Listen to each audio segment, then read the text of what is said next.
Like Hannah had mentioned, my name is Anne. I am known as Maista on Roblox, and I started developing several years ago. I have started so many projects, but some of the ones that I am most proud of is my droplets, which recently has hit around 34 million plays, and I released it last year, so I'm super excited about where it's at right now.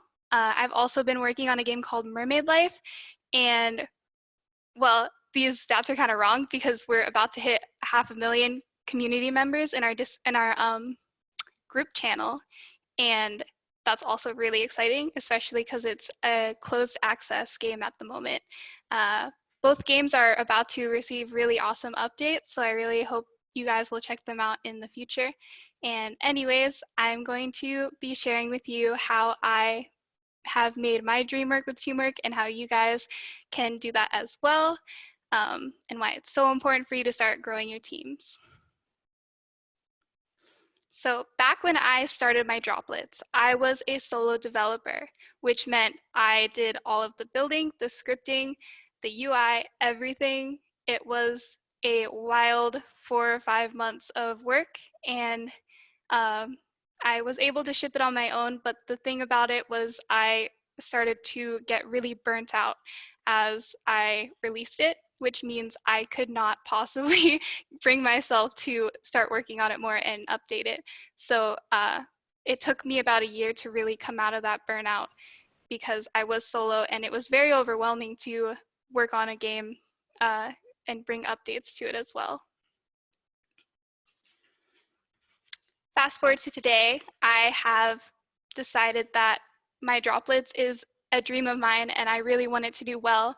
So I said enough is enough and I started reaching out to so many other developers, and we've been working on this incredible update for it. I have 10 different contributors that have helped out on the game through different scripters who are very passionate about specific things that they work on, as well as animators and 2D artists and graphic artists. It's been literally amazing to work with all of these passionate and talented people.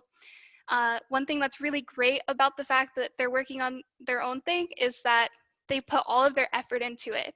So as a solo developer, when I was working on my droplets, I dealt with so much, like, again, burnout from just like working on everything at once. So I never really gave it my full potential on one specific feature in the game, but now I'm able to truly give it my all with my team and everyone, and we're really able to just make it like amazing. So I'm really excited about working with the team. So today I really want to talk to you guys about why I think you guys should be starting teams, as well as some helpful tips that I've learned along the way. It's really great to start working with a team because, again, it will accelerate your production. You'll be able to ship out updates a lot more frequently. And one other thing is that if somebody needs to take a break, you have a whole other line of people ready to help you out and get things out for you. So that's really great. You can also learn from your team. Everybody has their own unique experiences as they work on games with you, as they work on games on their own as well. And so they'll just be able to really give you feedback on their personal experiences, and you can all take all of your minds and bring it all together and create a really great experience together. Again, it will also improve the quality of your game because you have all of these different developers with unique skills that they put their all into, and so it really just brings everything together. And a couple of great examples of games that are killing it right now because they have such diverse teams is Adopt Me. Obviously, they're doing insane. Royal High, I love their game so much. It's so beautiful and they're really killing it as well.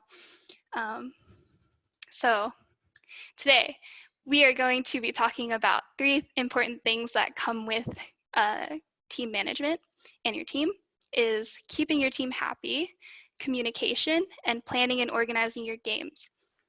This is going to be really important to discuss because the state of your team relies on them being well enough to work on the game and ship it out. Because like I mentioned before, I suffered from a lot of burnout, and it was really hard for me to bring myself to push forward and release updates and work on a game. So it's just so important for you to make sure that your team is super happy at all times and you're just helping them out in their specific field so that they can do what they do best and you guys can release a really awesome game together. So one thing that I would say is the most important word to use when keeping your team happy is making sure that you're showing them the utmost respect. So part of this is keeping the team moving forward, being a friend, and valuing their ideas. So by keeping them moving forward, you're being that cheerleader that they need to get their work done. So when they share things with me in my projects, I am super excited about it. I am screaming at the top of my lungs because I have hired such talented people and they're really giving it their all in this project. And they're so passionate, and I just want to tell them how much I appreciate their passion through their work. And it's also so important for you to make sure that you're giving them constructive criticism as well. If you are not feeling it with something that they're working on, you want to tell them right away. You don't want to beat around the bush because if you do that, they're going to need to redo things a lot and you're going to end up slowing down the progress of your project. And also you just like the whole point of working with a team is making sure that you're bettering each other. Because there's a quote that goes along with this, and it is, leave everything better than you found it. This includes people. So as a team manager, you want to make sure that you help them grow as a developer as well as you work with them on their project. So also, it's important for you to make sure that they know that this is their project and not just yours, which means that they need to be able to bring their other experiences into the project as well, not just the specific thing that they're working on, but when you're coming together, you want to make sure that everybody can share their ideas on the project and make sure that they know the vision of the project so that they can feel confident that they're going to be part of this for a long term and they can really, you know, give it their all in effort because they're passionate about something that they're sharing with you, not that they're working for you. So when you are valuing their ideas, you're making sure that they are heard and you're making sure that you aren't personally taking things to offense when they have things that they want to improve about your game. When you have an idea and somebody has a conflicting idea, they come to you and they say, I'm not so sure about this. I think we should go in this other route. You don't want to just tell them, no, we're just going to do it my way because we have this planned. You want to make sure that you are sitting down with them and discussing the pros and cons of their idea versus your idea, because ultimately in the end, you're able to find the best way for you to go about doing something in your project. So it's also important to note that you're not always right. Again, all developers have different experiences on the platform. They have some really great knowledge to share with you about what you're working on. And it's also good to note that some developers can be shy about this kind of thing. So you want to make sure that if you have an idea for the project, you are going to them and you're saying, this is what I think. I want to hear what you think. And I want you to know that I will not be offended if you disagree with what I want for this project. Because in the end of the day, everybody needs to be valued so that they feel more passionate about what they're working on and again, feel more involved and feel like it's their project and not just yours. So it's also important for you to be a friend. When you are working with a team, if you're only focusing on work, this is going to lead to people getting really burnt out again. It's important for you to talk about non-work related things sometimes. Just talk about their personal life, learn about their hobbies and their other interests, share cats with them, share memes with them. Just make it a really fun environment for people to feel comfortable. You really want to grow a bond with everybody because with that bond, it creates trust and it allows them to really talk to you about anything. Like I mentioned, sharing their ideas with you about what would be best for a project. And making sure that they come to you when they aren't feeling too good, when they're starting to experience burnout. You can hear them out and help them move through it so that you guys can ultimately just keep your project moving forward and also make sure that everybody is happy. And you can create an environment for friendship by, if you have a Discord channel specifically or a Slack channel, anything like that, you can just include some channels that are not really relevant to the project. For me, I just have like a general chat between my two projects where everybody can kind of communicate about whatever they want, as well as random channels where they can just, again, drop in whatever they want and keep it free and fun and light. So again, this is important because a happy, bonded team is a more productive team. You want to make sure that everybody is able to look forward to working with you every day. They want to hop out of bed, hop on their computers and just get started and share their ideas. And it just really creates a great environment to do what you're passionate about. It's going to be crucial for your projects. You don't want people to get burnt out. You want everybody to feel very comfortable working with you. So you just want to make sure that you're making everybody really happy while working on a project together. So now we're going to hop into communication, which is another very crucial part of your project. It will also help make sure that everybody is happy, like I mentioned before. So what comes with communication is making sure that you are setting clear goals for everybody, giving them a chance to speak, and making sure that you have an environment to have that communication. We're going to go over a few different tools to use for communication while you are remote, especially right now with everyone being remote. So what does it mean to set clear goals? You want to make sure that everyone knows the end goal of a project. You want to make sure that everybody understands their personal contribution to the end goal.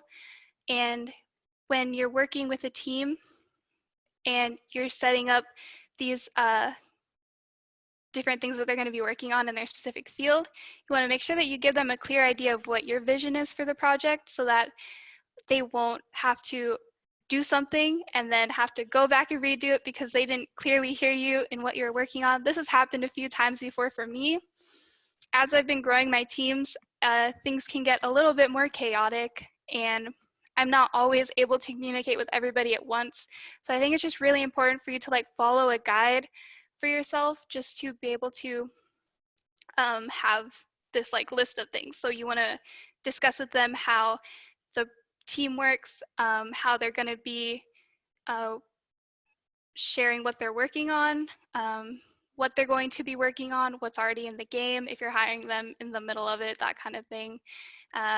If they can see the end goal of the project, they are going to be a lot more motivated because, you know, if they didn't have an idea of how the project was going to end, they might be a little bit more wary of where they're going to be in the next few months. They want to make sure that you have a confident and clear goal of the end of the project so that people can actually start seeing results from things. I've also started projects that are like, I don't know when the end date's going to be, so let's just work on it. And I think that ultimately just scares people because they don't want to commit to something that they don't see it ever seeing the light of day, you know? So yeah, it's just really important for you to make sure that you're setting clear goals for everyone. So when you are communicating, you need to be able to give them a chance to speak. You can do this in a lot of ways. Two really cool ways for you to allow people to communicate with you is through a stand-up, which is basically just a way to daily communicate the things that you have been working on in the project, as well as what you're going to be doing for the day. And it also allows you to bring up any blockers or concerns that you might be having with the rest of the team. It's just a really great time. For me, I personally like to just set up a channel in my Discord so that people can quickly hop in and put in what they're working on and what they need. But I also think it's really important for you to have some face-to-face. I'm thinking about starting to implement this into my teams where we just basically will sit together and have a face-to-face and voice conversation because right now everybody's working remote and it's not always the best to just chat with people. People need to see faces, people need to hear voices so that they feel a lot more like they're part of something. So another way for you to communicate is to make sure that you have some one-on-ones. These are more private and more friendly for you to bond with one of your teammates, and they can really open up about anything that they're struggling with personally, as well as just getting to know them, which is really important because if you have a trust and a bond with your teammate, then you can really talk about anything that they might be going through, and this can prevent people from falling behind in projects and prevent them from not sharing with you that they're concerned about something and burnt out about something and not progressing. Because at the end of the day, if you don't know where your teammates are at and you don't know how they're doing, then your project is going to fall apart. So now we're going to get into different ways that you can communicate with others remotely. For me personally, I use Discord. It's really nice because I feel like everybody pretty much has a Discord channel or a Discord account. I just basically here have different categories and channels for my two different teams, for Mermaid Life and my droplets. Again, we have a random channel so that people can talk about whatever, and then we have a lot of other really helpful things like things we fixed or added, can go and stand up as well, but it's just nice to kind of have a list of these things. Having text channels is really cool because it gives you a history of all of important game development related things that everybody has been working on, because if people need to take a break and they are out for the day, they can just come back and they can read up on things and ask any questions that they may have. And also, there's other channels that you can use, not channels. There's other apps that you can use, not just Discord. Obviously, there's Slack, which can be really great because you can kind of make that separation between personal life and your work life. Because a lot of people use Discord for more personal things, which is why Slack can be really great, just to like have you have that ability to open up and say, now we're in work mode. I will take any work calls, any work chats that I may have, versus when you're on Discord and you're like, I just want to chill and play with my friends, and that's all I want to do today. I don't want to read anything. So also, you can use Google for any like emails going back and forth between your teammates, as well as doing Google video calls with your teammates, again, because that face-to-face communication can be really important. There's also Zoom, which we're using right now, can be a really great way for you to have that face-to-face communication with your team.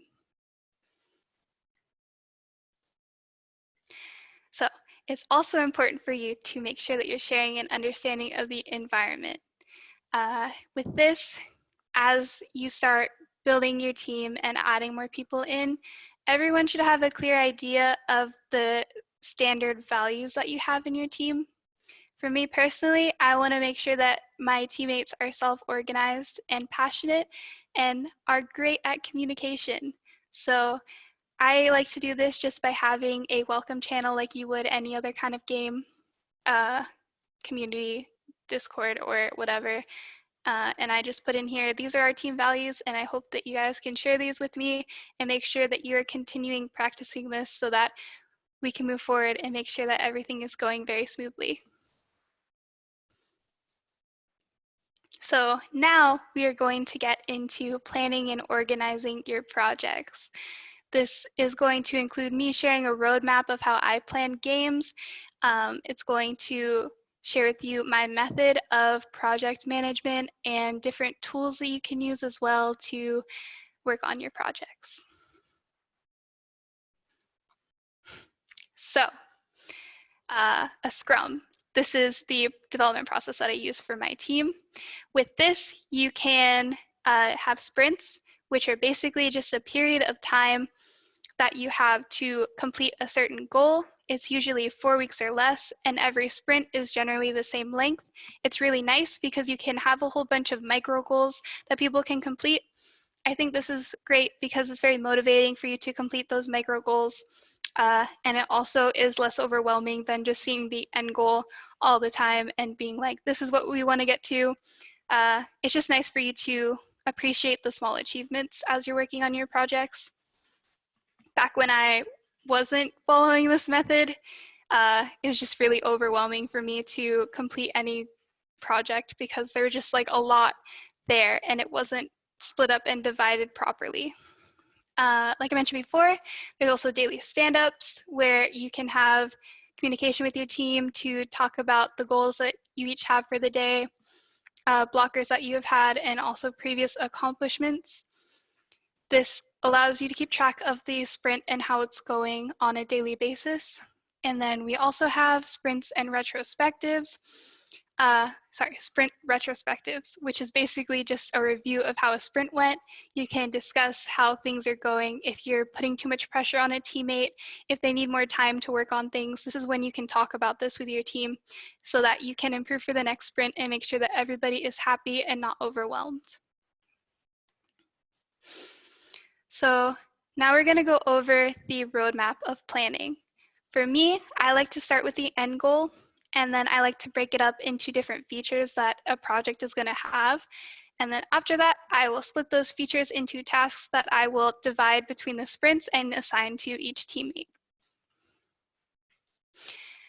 Everybody loves pet systems, so in order for me to go more into depth in the roadmap of planning, I'm going to be using pets as an example. So when you are taking that end goal and you break it into features, for this, we are doing pretty simple things. We want the pet to follow the owner. We want to have a solid pet model design, and we want to make it a little bit more interactive. So we're going to be including some pet stats that you can interact with as a player. Here's an example of how I might split these features into tasks. So for the pet model, you're going to want to have an art meeting so that you can discuss the art direction of the game. This is kind of where you can just open up a Pinterest board and start pinning a bunch of things that look like it might fit the style, and all of the artists can kind of come together and have a clear understanding together of what the game is going to be about. And then you're going to want to pass all this information off to your 2D artist who can make a concept of the pet. And then afterwards, you're going to be going into 3D modeling of the pet. So you're going to pass that off to the 3D artist, and they're going to bring that concept to life.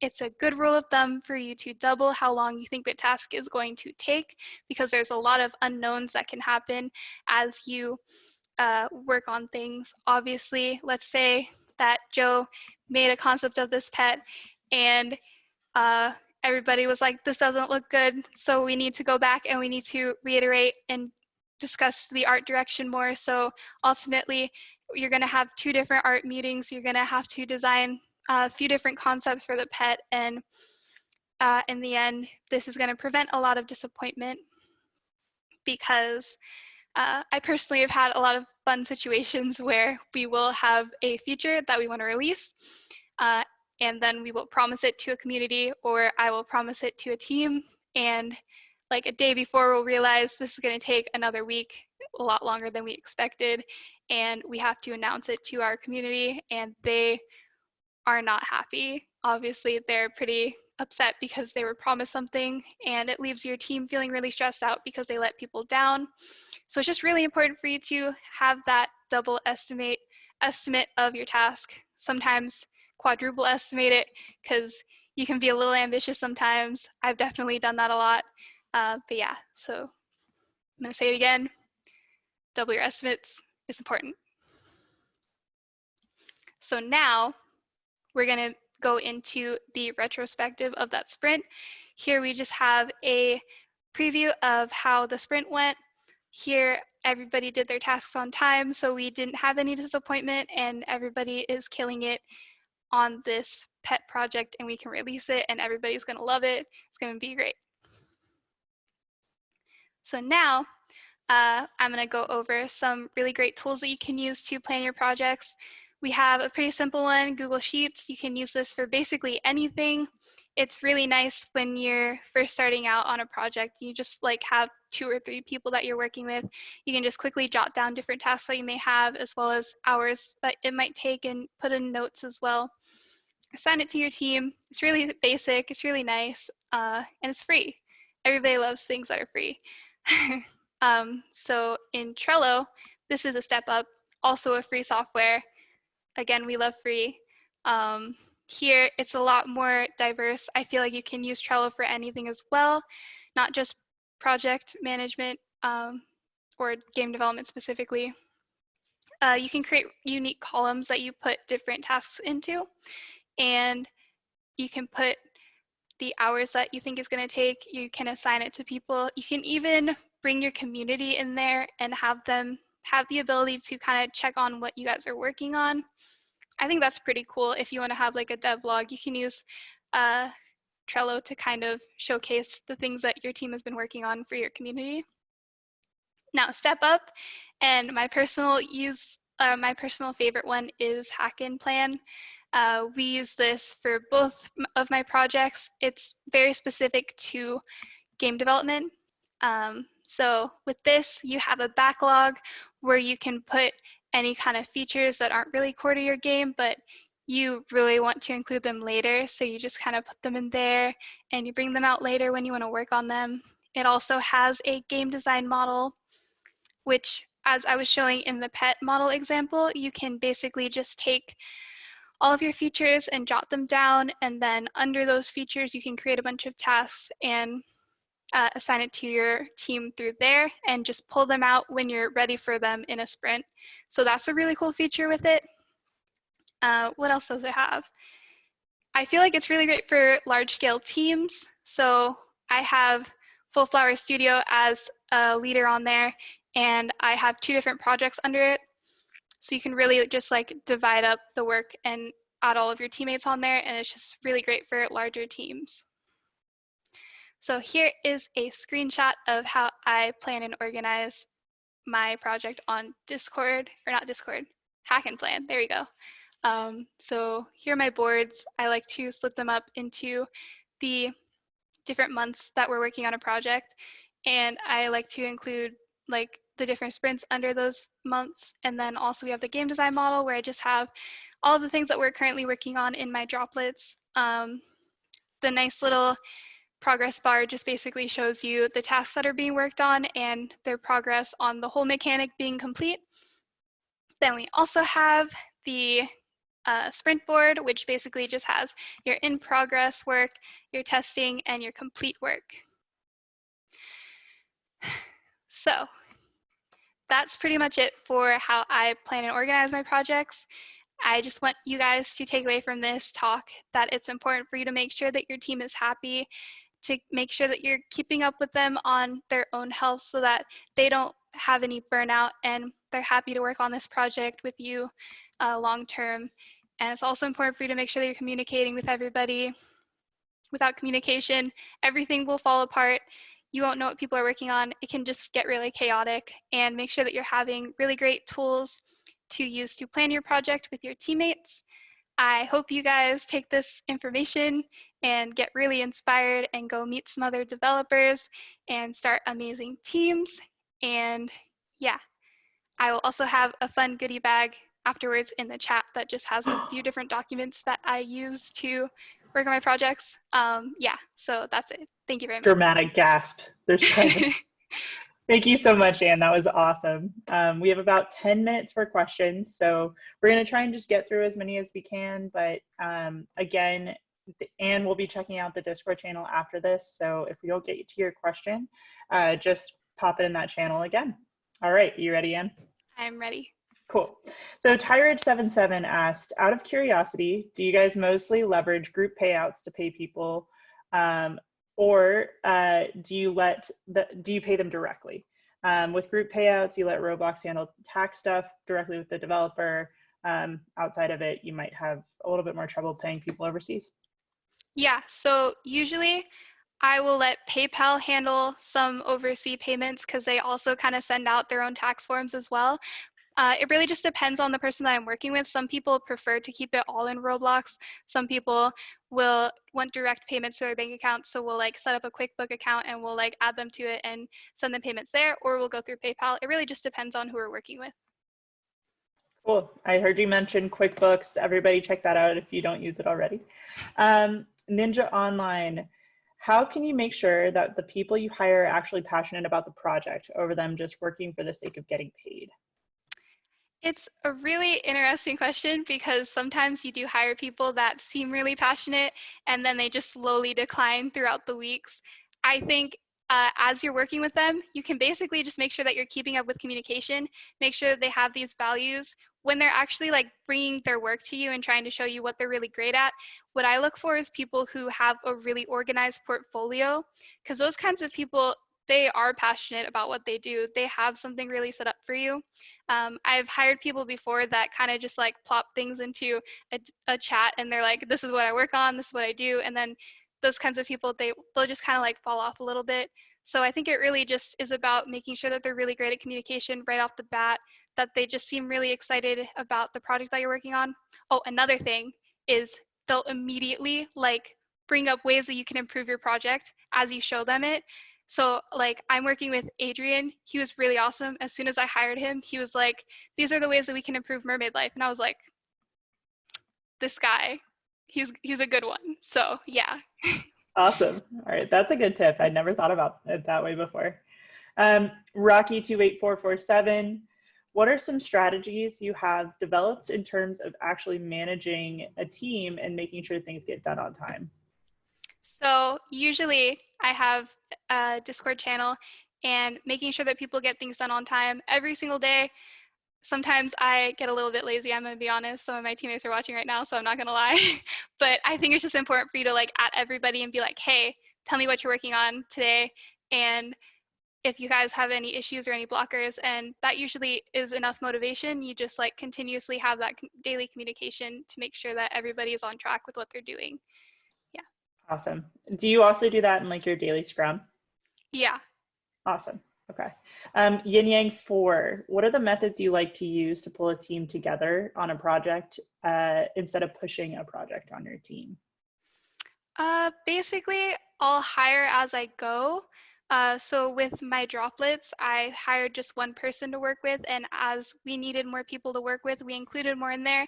And I think it's just really important to kind of have a friendly environment. So as you bring people together, you want to make sure that they feel like they're joining a family and that this project is going to be like really fun to work on. So I just like think it's important for you to kind of make that friendly environment and learn about them as a person, and ultimately that kind of just like gives them the excitement and passion to contribute to the project, I feel like. Yeah. Cool. And would you be able to apply these to a, What was that? like, do you think that you could use some of these kind of concepts or team management skills for a solo developer? Like someone that's just a one-person team, could they use some of these for their own work style?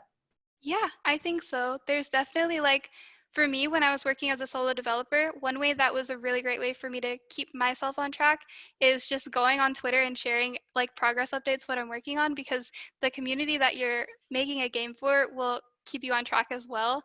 They'll like yell at you if you're not making any progress. I still today get yelled at constantly because they're like, where's my droplets update? And I'm like, I'm working on it, I promise. But yeah. Awesome. Emerald Slash wants to know, do you have any techniques for making sure someone you're bringing into the team will stay productive and continue to make a positive impact? I think it's really important for you to hear them out. Some people will be going through something, so you don't want to make assumptions when you're reaching out to somebody and assume that they're being lazy. Obviously, a lot of people can be going through things, so you just want to personally reach out to them and talk to them as a person and not just your worker, and be like, hey, is everything okay? Is there anything that I can do to help you? Because it's really, at the end of the day, it's just about them feeling happy working with you, and they'll be more productive that way. Awesome, awesome. All right. We have about 5 more minutes of questions. If you're listening, feel free to send them over. I have a couple of questions in the queue, but just wanted to let you know to drop them in if you have them. From Headless Horror, as the team leader of a project, how can you encourage or help your team to increase their productivity and workflow? Again, it's really just about being their cheerleader. So you want to make sure that you are reaching out to them constantly and getting really excited about what they're working on. I think it's important to include their own personal touch into things. So as you're talking to them, ask them, hey, I want to give you some freedom. Like, you don't want to micromanage them. You want to make, because they know what they're doing. You hired somebody who's really talented and you want them to use their own creative juices and really like bring their own flavor into the project. So I think with productivity, you can just reach out to them and make sure that they are contributing in their own way, as well as just keeping up with them and making sure that they're doing really well. I mean, as a project manager, you want to make sure that you are uh, having it all planned out for them well. So like I'm constantly going into my hack and plan and updating people's tasks and asking them their progress on certain things and just really making it very collaborative and keeping up with them constantly, but not micromanaging, because micromanaging can get really annoying. Yeah, totally. Tired77 asked, have you found yourself getting demotivated by the pressure that comes with success? And if so, how do you deal with that? Honestly, yeah, sometimes it can be demotivating, more so overwhelming, having to manage so many people every day and also trying to grow myself as an individual, because part of being a team manager is you're helping out a lot of other people. So you just want to make sure that you're managing your time well and also taking some time for yourself so that you can, have those self-care days. I think self-care days are so important as you're growing, yeah. Get a cat. I just got a cat. It just boosted my mood a lot. We were hanging out with the cats yeah. before this. Yeah. Great distressor. Cool. So Australia Stella. Sorry, that's a really harsh one. How do you deal with intellectual property rights between developers for a team game? Literally, you just need written confirmation that they are not going to take your work and like take it elsewhere. You just want to say, hey, I just want you to make sure that you know that everything that you make for this project is solely for this project and it's for this company. And I think that's perfectly fine. You don't really need to involve anyone legal until you like are growing pretty big, and you want to make sure then that you are like completely solid. But as you're like, growing, I think just written confirmation is enough for that kind of stuff. Definitely get it in writing. Yeah. Yeah. And that was by Astrial Stella, I think. I sounded it out. All right, next question, the crane style. How important is it to have clean code that has good comments and when working with a group? So that is my scripter for my droplets. And when he joined the team, my code was chaotic and had no comments anywhere. So I would say it's really important as you're growing your team to make sure that you're commenting your code, because otherwise maybe you won't even understand what you're working on like the next day. So just, yeah, make sure that you and everybody else can understand exactly what's going on in your code base. Awesome. Just quick announcement. I see some people raising their hands. Just make sure that you drop your questions in the RDC Discord channel. We're taking questions there. Velibor asked, this looks like more of a question around team building. So his question is, are your team members local? And if so, what do you do in your off time for team building? Do you play games, meet each other, so on? So no, my team is not local. I have people all over the place. I have people on the other side of the US. I have some people in a whole other country. I just think it's important for you to, again, have those Discord channel areas where you can kind of just talk about randomness. I have been trying to incorporate some days where we kind of just play games together. I think it's also to just kind of hop in.